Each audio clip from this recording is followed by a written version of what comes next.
Okay, so sa napanood pa nating video, somehow we saw children praying the Rosary and also Noel from Syria. Now, the main objective of this campaign, well, initially started in 2005 in Venezuela when a group of women saw spontaneously some children praying the Rosary on the road, on the streets. They got so inspired with this act of these children that they started organizing children in Venezuela to pray the Rosary. And taking inspiration from Padre Pio's words, so when 1 million children pray the Rosary, the world will change. And initially, this group of women asked churches in different dioceses in Venezuela and in Latin America to join the campaign until they went to Aid to the Church in Need for support so that it can be a global campaign. So initially, Aid to the Church in Need International supported this, but then 2 years ago, when this group of women really became old and they cannot organize it anymore, they asked Aid to the Church in Need to sila na ang mag-organize globally. So from 2 years ago, ACN International has been doing this on a global scale. So our international ecclesiastical assistant, Father Martin Barta, who is based in Königstein in Germany, is the one responsible for the global campaign. And so he initiated first through the national offices of Aid to the Church in Need this campaign. He gave an order that all national offices of ACN present in 23 countries, including the Philippines, organize this campaign, the 1 million children praying the Rosary. And since 2016, during the launching of ACN Philippines, we have been doing this from 2 years ago also. But nagsimula sa maliit lang. We just spoke with several schools here in Manila during our first attempt to do this. And last year, we sent out letters to the dioceses and some responded. But then I was surprised when other dioceses already told me that since 2000 something, they've been doing this activity. And it's the effort of the Venezuelan women that ginawa nila ito. But then this year, we decided to do it really big. So we sent a letter to the bishops as early as July, and we received the response of 41 ecclesiastical territories, numbering around 1,293 parishes na mag-i-involve with 777 schools participating.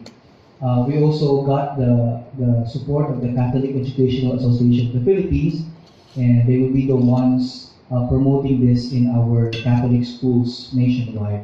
So, October 18 at 9 in the morning, or kung ano mas convenient na oras for the students or the children, we will be doing the 1 million children praying the Rosary campaign. And this is simultaneous with other national offices of ACN and also other countries where there are no offices of ACN. When I asked our head office how many countries have signified, at least 80 countries have signified their interest to join the campaign. So, hopefully, this will be the first of the big campaigns that ACN Philippines will be organizing as regards our pillar, the prayer pillar of ACN. We are guided by the 3 pillars. It's prayer, information, and action. And one of our main prayer activities is this 1 million children praying the Rosary. Mamaya po, we will listen to Bishop Ambo David about why we chose Kalookan actually to be the highlight of this campaign. We chose the Diocese of Kalookan, particularly San Jose Academy in Navotas. Although simultaneously we will be doing this all over the country, but we will highlight the prayer campaign in San Jose Academy.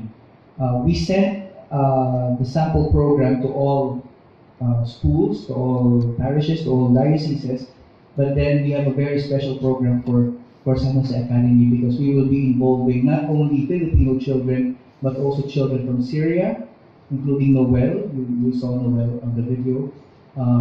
Children from Korea, children from Australia and from Marawi. So they will be leading the praying of the Rosary by decade. But of course, we cannot do it. We will not be able to do it live because of the transmission issues. So they already sent their recorded prayer, which we will show on October 18th. So the first mystery will be led by Syrian children from Aleppo. The second mystery will be led by Korean children from Seoul. They gathered a lot of children in Seoul. And the third mystery will be led by Australian children. And the fourth one will be children from Marawi. They will be praying the Rosary in the tent city in Marawi, this group of children. And the last mystery will be led by a special group of children in San Jose Academy. So that's all. Thank you. Okay, thank you. Thank you, Mr. Luciano. And one of the highlights of this 1 Million Children Rosary, some of the participants are actually children of the ex-Bishop Healings. And to give us some background about the participation of this diocese and the help that we will be giving to the HAP orphans, let's listen to Bishop Pablo Virgilio. Good morning, everybody. It's a pleasure to be here, be invited by the aid to the church and me to this morning's press conference. Wherever you have a war, I think the victims who suffer the most are the children. And here in the Philippines, we have a war going on, and it is called the drug war, or war against illegal drugs. Well, the objective, of course, is laudable, meaning you would like to put a stop to the menace of illegal drugs. The reality is a bit too painful because the ones who are dying are the people we're supposed to be saving. And these are the victims, the victims of illegal drugs. And they have families, they have children. And one of the things that we've resolved to do in the Diocese of Kalookan is to come up with programs of intervention to be able to save the children who suffer through violence on almost a daily basis. Just a few weeks ago, I was praying the Rosary, walking around the cathedral grounds of San Roque Cathedral. I have two regular routines. One is very early in the morning, I wake up and I take coffee with Jesus. I call it my coffee with Jesus. A whole hour of one-on-one with Jesus. And then in the evening, after supper, I walk around the cathedral grounds, So if anybody wants to do me harm, that's the easiest way to do it. It's a regular routine.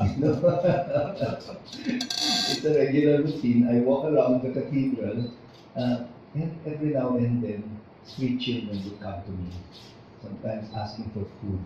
But a few weeks ago, I was surprised, because they were there watching me, because I was going around. They know that I pray the Rosary, and they usually do not want to disturb me while I'm praying. They come when they know that my prayer is finished already. But that particular time, one of them dared to come close to me and said, I said, may kailangan ba kayo mga bata? So I know these children, they are like stray dogs and cats, no? Many of them are children of parents who have been arrested, that's why they loiter in the streets. And so, one of them said, Bishop, marunong na po kami magdasal ng Rosaryo. Tinuruan po kami ni Sister. Pwede ba kami sumama sa inyo? I was so touched, I walked around the cathedral with 6 little children, answering very loudly, Santa Maria, Ina ng Diyos, panalangin mo yung makasalanan. And it's like I was in tears, just walking around the cathedral, with these little children like angels accompanying me, and I really thank God for the blessing of being with children. I do sincerely believe that the Lord listens to the children, and that the prayer of children is very powerful. That is why I really am, I'm giving my full support to this endeavor, because I think there's so much violence in this world. And so much violence also in our country, and violence begets violence. I just got a text message from a media person recently asking about recent victims, of killings. Ang sabi ko, well, the killings have lessened, but the recent victims are this. I gave the names. And I said, I'm particularly worried about missing people, disappearances. I said before, they would abduct people, and then a few days later, you will see the cadavers on the street alleys, ganun. But lately, they don't appear anymore. It's like no cadaver, no case. So, and and always it's the children who suffer the most. We don't understand what's happening. And sometimes they wake up very early in the morning and there's a cadaver there, and then they surround the cadaver and watch, as the bloody cadaver is brought to an ambulance. And that's so heartbreaking. It's like sometimes I wish I could cover the eyes of children so that they're not exposed to too much violence, but they are exposed to a lot of violence. And I do believe that the Rosary, praying of the Rosary, is a powerful tool for praying for peace. And I believe that the Lord will listen to the desperate cries of these children. We put up a scholarship for the children of victims of extrajudicial killings, and we're glad that a lot of institutions have partnered with us. Among them is a foundation that is headed by Ambassador Tita Virgilia called Talita Kuna. And actually, the other scholars that we have, we just send to public schools because we pay for the incidental costs only, the food, the transportation, the uniform, and other things. Until Ambassador said, why not send them to our Catholic schools?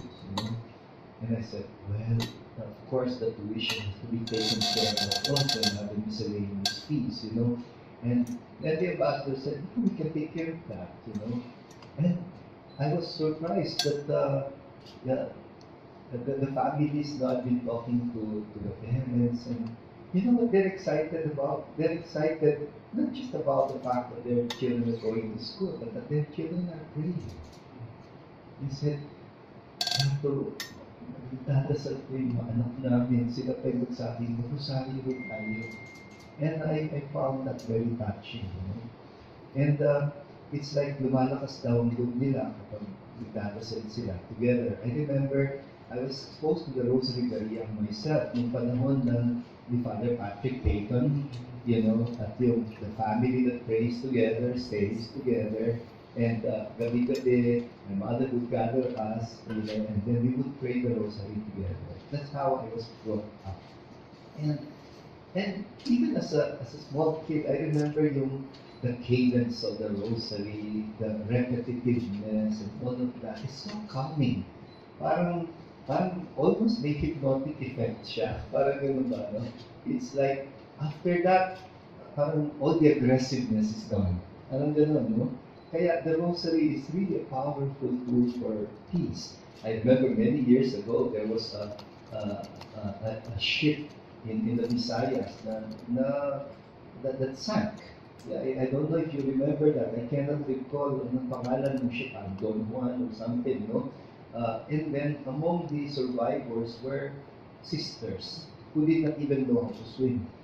And tapos, nung in-interview sila ng media, bakit sila nag-survive, at sinabi pa ng ibang mga witnesses that they were saved by these sisters. Tapos, ang sabi nila, hindi ko kami marunong lumangoy. Kaya lang, nung sinabi na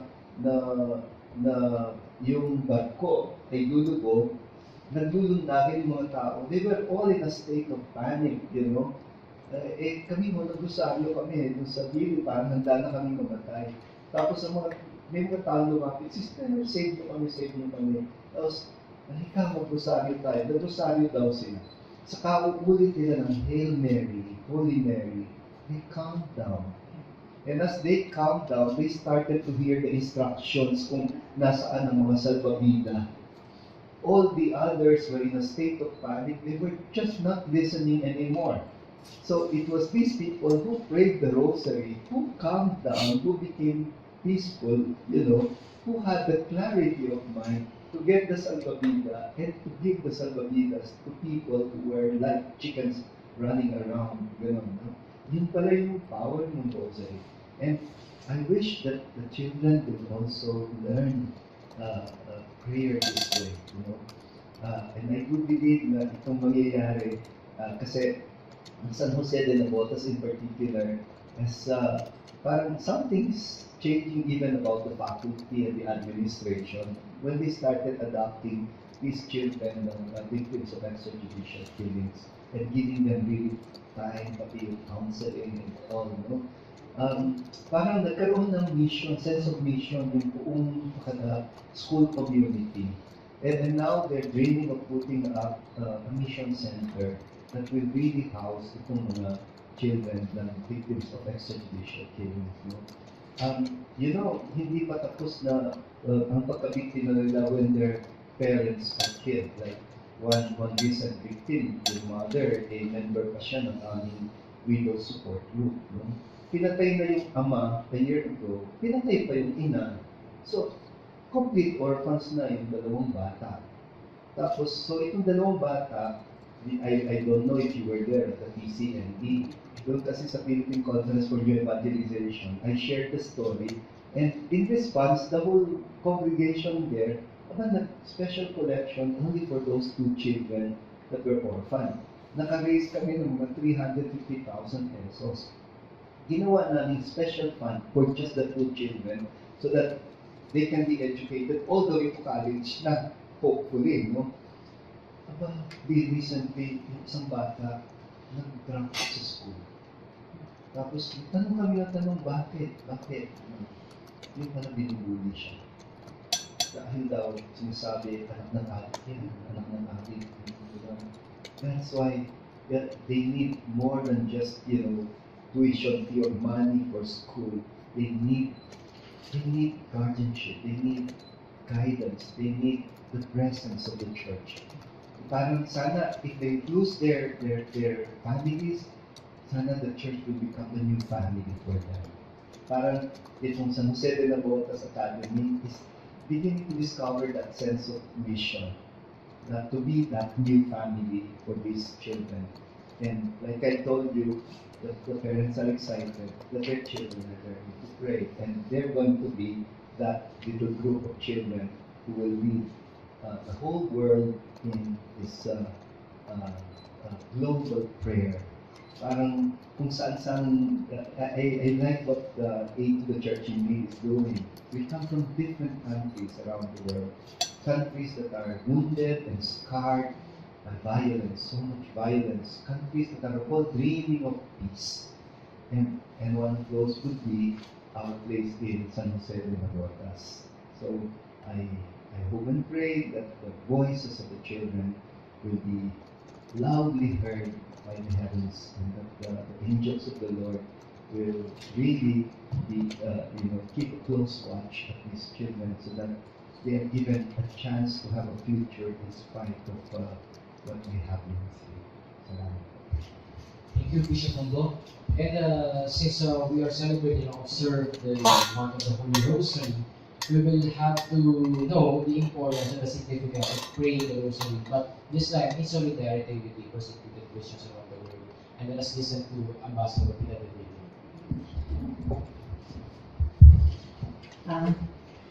I'm so touched by the sharing of Bishop Ambo, because we have children. We're helping children of EJK victim families. But first of all, maybe you are curious, what is Aid to the Church in Need?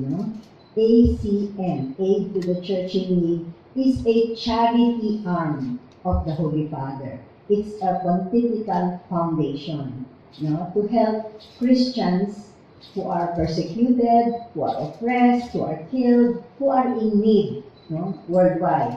And it's a very good thing that out of, I think there are 24 countries that have a national office of Aid to the Church in Need, Philippines was chosen as one.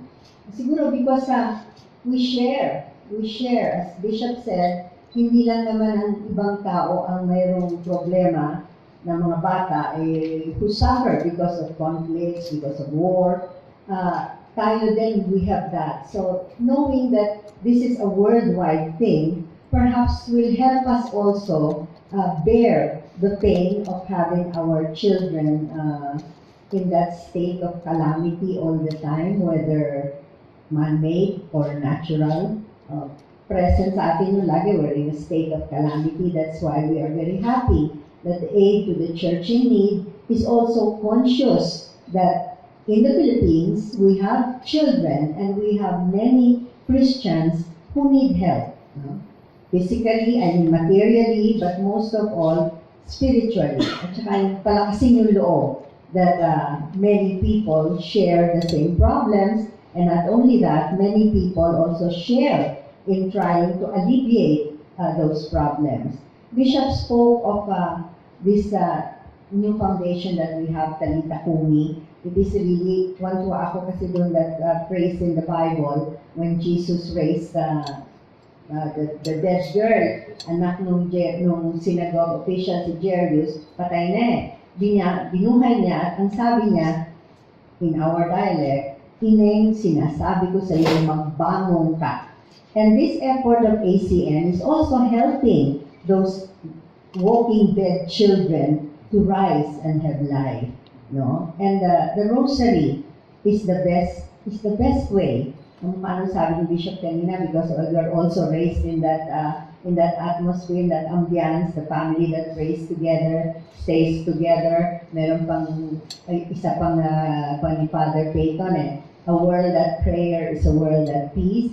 But this time the ACN, perhaps we can say, children praying the Rosary, you unite the world into a family, no? Kasi ganun talaga yung mga bata, yung pinapaaral namin. Sa San Jose de Navotas, naka-enroll lahat we took 10 scholars, 10 children, guaranteeing their grade school education from kinder or from grade 1 to grade 6. We will send them to school in San Jose de Navotas, Catholic school. May expense, of course, but that's immaterial Kasi if you share your story with others, many respond. Akala ko noon, ang hirap nito kasi mahal din siyempre ang tuition. At saka we have to take care of their nutrition, their food, their medication, everything covered lahat. And when you embrace the poor, you have to embrace all their needs, no? That sometimes you didn't expect it to be like that, but it comes. And we thought that at first I was scared, baka we won't have enough money to support this. But you know, when we share the story, so many people give. So many people like to help. That's why I'm so sure when they hear about this 1 million children praying the Rosary for peace, for the world to come together, I'm sure the Lord will listen to them. Kasi sabi niya, do not stop the children from coming to me because heaven is made up of such as these, like the children. At yung mga scholars namin, nung una nga, we were scared kasi Bishop mentioned, one dropped out for another situation because of bullying. But this time, naku, you know, I wish you had seen them when we met them for the first time. Madudumi, madungis, yung ganyan. Pero at the first day of school, oh wow, they look so beautiful. Ang gaganda. Kasi little girls naka-uniforme, may sapatos, may lahat. And we assigned one mother butler, kasi I'm also servant leader of another group, mother butler. We assigned one to be what we call the love enabler, guardian ng mga bata, to see to it they go to school, transportation, they are fed well, if there are any problems. And that is, I guess, the most important thing to give them, love, that they feel they are loved. And nung in-interview namin sila after a while going to school, ang sabi, nung una po, nakatatakot kami kasi hindi kami marunong mag-Ingles. Sabi ng isa, hindi marunong mag-Ingles. Pero you know, the school, the principal of San Jose de Navotas, Father Jerome, the principal, the other teachers, they take them in the afternoon to tutor them for free, tutor nila para they can keep up with the studies. And nung tinatanong namin sa mga bata, so ano yung experience, ano ba yung nararamdaman mo? Nakakatuwa ko, marunong na ako magdasal. At ang aking nanay at tatay, nagdadasal na rin. Oo. Pero mostly, broken families nga kasi napatay yung ama, napatay yung ganon. And sometimes, of course, there is that success. We are very happy that they're in school, pero meron din mga sad situations. One, dropped out because yung kanyang napatay yung tatay niya pero yung nanay niya buhay pa. They move. Kasi nung nalaman na naman, nandiyan na naman yung tokhang, sige pa pala, it's still going on. Diba, Bishop? Kaya lang, mas less ang publicity ngayon. Pag pinag-initan sila, baka balikan. Kaya tumakbo, punta na ibang lugar, kawawa naman yung bata. So she has to stop at hindi namin makita kung saan, no? Those are the things that we need to pray for also when these children pray the Rosary. Those are some of the intentions that we will include. And hindi lang yung mga bata ang magdadasal, lahat din tayo. We are all asked to pray with the children. Like what Bishop did, meron siyang kasama mga bata na going around the cathedral at night to say the Rosary. Maybe us also, and each one of you, because for me, because of PPCRD, media is our best helper to get our message across.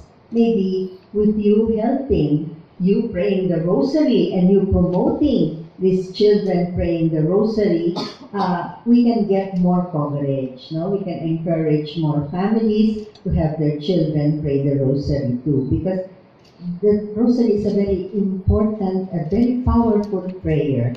And it's also a lesson. When you pray the Rosary and you think about the mysteries, it's like a school of knowing Jesus, His life, and how His mother was always there to support Him. So we would ask you to please really promote this 1 million children praying the Rosary, a project of the aid to the church in need here in our country and in 80 countries around the world. So, maraming salamat sa inyo because media is always our best helper, volunteer helper. Thank you, Ambassador. So in line with this campaign, let us hear from Jonathan and Luciano the ways to join this 1 million children praying the Rosary. Yeah, thank you, Tam. Just to add to what Ambassador Virgilio said, in this campaign, we did not only focus on the prayer component. Sabi nga ni Pope John Paul, when you pray the Rosary, dapat merong charity na kasama. The Rosary itself is a prayer for peace, and it is also an act of charity to others. So we decided to invite the children, encourage the children to do a solidarity with other children around the world. So during the prayer, they will be offering a portion of their baon, which we will be dedicating to projects that would help other children in different parts of the world, especially those who are undergoing extreme repression, discrimination, and persecution in the Middle East, in Africa, in Eastern Europe. So itong we call this a million peso shared solidarity. So if there are 1 million Filipino children praying, we will be able to raise 1 million peso for the children in different parts of the world. So we encourage them to give a portion of their baon, and we will collect all of this and we will dedicate this fund to support different projects in the Middle East. As maybe you're quite interested with what projects are they? We have different support projects for children in the Middle East. We provide milk for them, for rent for their houses because their houses were destroyed during the war. We give scholarships to children as well, and many others. We provide Bibles for them. and a lot of projects that would really take care of distressed children. And it's a very concrete example of showing your solidarity with a child helping another child in distressed countries. So it's really very beautiful. For the materials, actually this campaign is not only focused on the schools and parish communities. No? We are actually encouraging everybody to join wherever you are on October 18. Pray the Rosary. If you have a child with you, better. But if you're alone, you can pray with the children. You can pray the Rosary on your own and dedicate this to children all over the world. It's very beautiful because the Syrian children, when they sent the video to us, their intention is to pray for Filipino children who were victims of calamities. They heard about what happened during the previous typhoons, and I was quite surprised when I heard that the intention for the first joyful mystery is for Filipino children. These children, ito na yung mga they're already victims of war and disasters, but they did not think of themselves. They thought of other children, the Filipino children who were also victims of natural calamities. So it's quite beautiful. You can download actually all the materials from our website. So if you want to organize it, in your own local communities, please feel free to download the kit for the prayer. There's a prayer guide and other guidelines on how to do the campaign. You can download it at acn-philippines.org. While the children pray the Rosary, that's the link.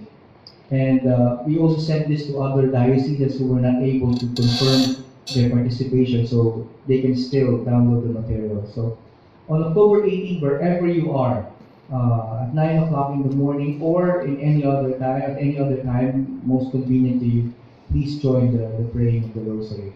Maski sa bahay, together with your children or other groups, please join us in this campaign. Thank you.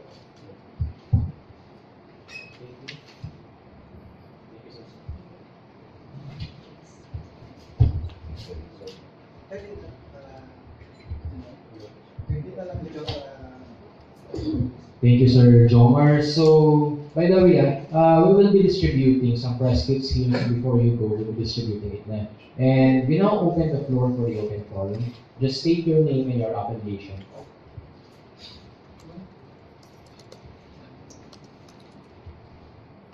Anyone?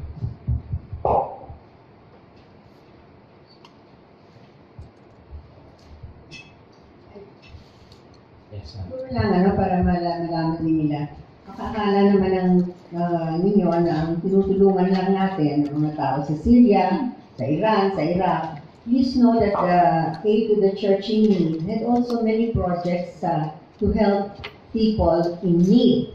And here in the Philippines, sa Marawi, we had also a project in Marawi helping out the refugees there, those who were affected by that long fight between the ICs and the government troops. Marami din tinulong doon. And then also we helped rebuild some churches, seminaries, and even the one in Leyte, yung kay Archbishop Du. Pinatulungan din yun para to put up the seminary na natangay nung bagyo na Yolanda. Kaya it's not a one-way thing. It's natutulungan din yung mga ating nangangailangan dito sa Pilipinas. It's nice because like for the children, like ang message niyan sa mga batang binanggit ni Jomar sa Syria and all of that, hindi kayo nag-iisa. At ang message din naman nila para sa atin, mga bata dito, hindi tayo nag-iisa. Lahat share in the pain and also share in the hope, that things will become better. Okay, thank you, Ambassador. Anyone would like to ask a question?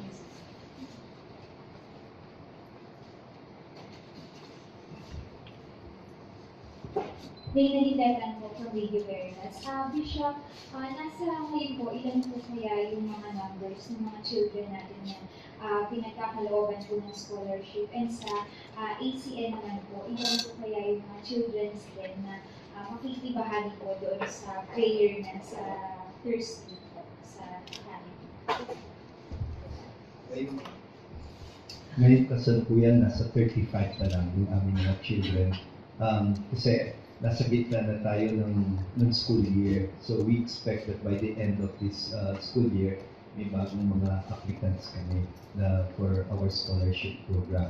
Ang in charge ng aming scholarship program ay yung Executive Secretary ng aming Caritas Kalookan, Sister Maycano. So, kasi aside from the scholarship, nami-meet din regularly yung mga parents nila. Tapos ongoing din yung mga counseling nila.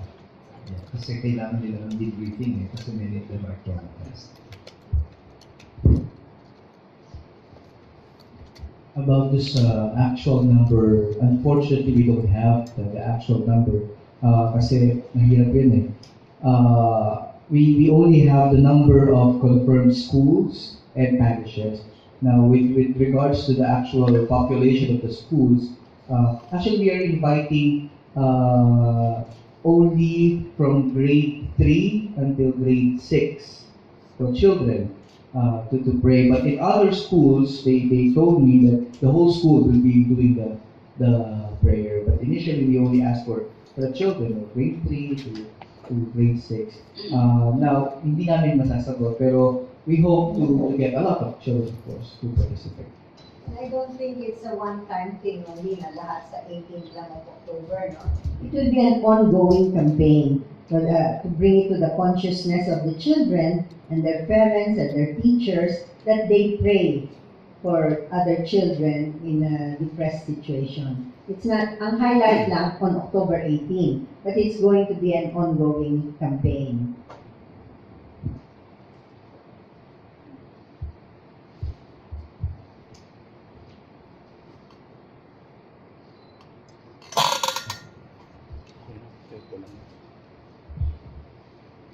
Bishop, maybe you had a reaction to the membership of the Philippines into the UN Human Rights Council.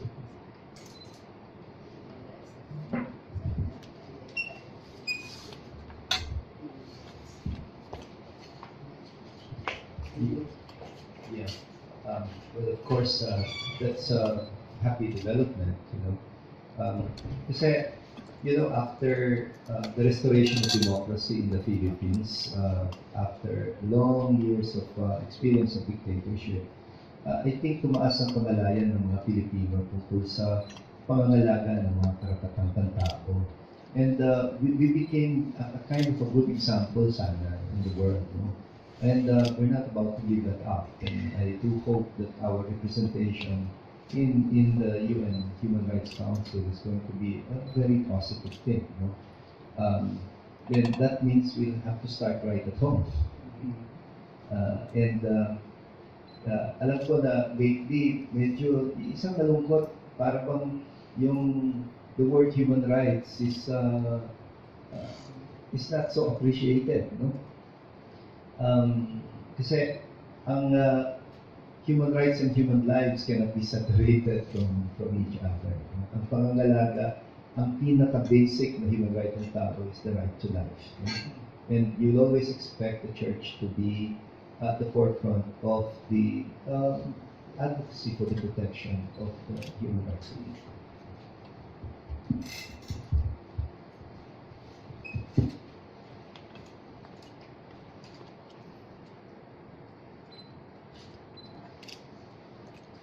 Anyone?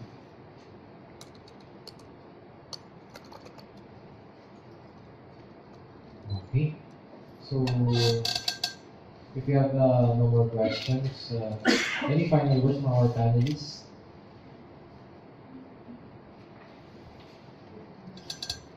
So we thank you very much for being here and being partners with Aid to the Church in Need in this campaign of 1 million children praying the Rosary. And as I mentioned, it's not going to be a one-day thing and finish na.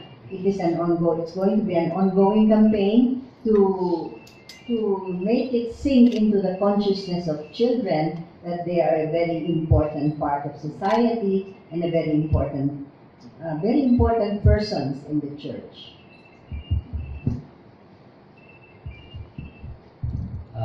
Ako paniwala ko, one of the signs that the society is highly civilized is not yung naglalakihan ng skyscrapers o yung infrastructure ng bansa. I think one of the best signs ng level of civilization ng isang lipunan is how they take care of the most vulnerable sectors in their society. So, how we take care of children, of the elderly people, of people with disabilities, of the most disadvantaged sectors of society, that will spell out our being an advanced society, I think. And I think that's true of all other countries. No? And I hope na tayo dito sa Pilipinas, through this advocacy of uniting ourselves with other countries in this common endeavor for unity and peace, we can help, sort of raise the bar in the level of humaneness of people over the years. Thank you.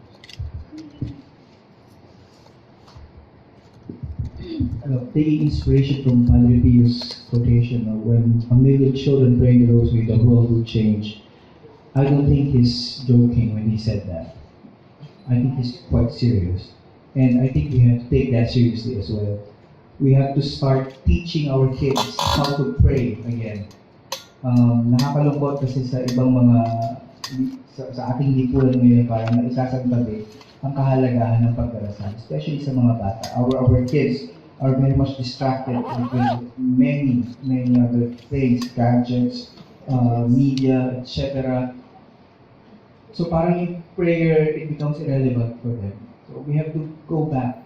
We have to teach them how to really pray, so we can achieve the change that we want. Pag nagsimula sa mga bata, things will change.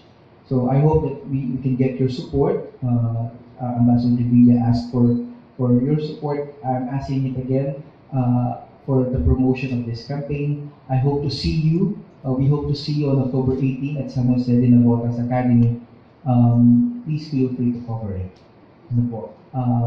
You're very much invited to join us in the prayer. It will be at 9 in the morning at San Jose Academy. We also invite our Catholic media friends to cover it and somehow live stream natin so a lot of people can be reached with this prayer.